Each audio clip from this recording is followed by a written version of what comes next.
We're now nearing the end of Paul's letter to the Christians in Rome, and as he reaches the end of his letter, he finally reveals the occasion for his writing. He's writing because he's hoping to go to Spain. He has this plan that he wants to go to a place where no missionary has ever gone before. But to get there, he's going to need help. And so he writes the letter to introduce himself to those in Rome who don't know him, and to ask that they be prepared to support him on his journey.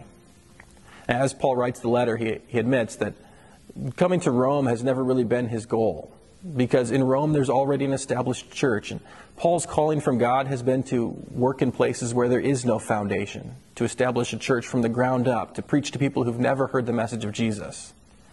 And yet what he sees in Rome is a people of God where God has very much been at work. He commends them, compliments them, tells them that they're competent to instruct each other. He knows the Spirit of God has been at work among them, and more than that, he knows that he needs their prayers. And so he asks for them not just to be ready to support him when he comes, but he requests that they would pray for him, that his journey would be successful. Now, the road that God is going to use to bring Paul to Rome is not the one that Paul imagines when he writes the letter. When he arrives, it will be in chains, and it's lost to history whether Paul ever made it to Spain or not. We don't know. But we do know that when Paul sees the Roman church, he sees a people at which God is in work, just as God is at work among people like you and like me today. Paul knew you don't have to be an apostle to make a difference in the kingdom of God.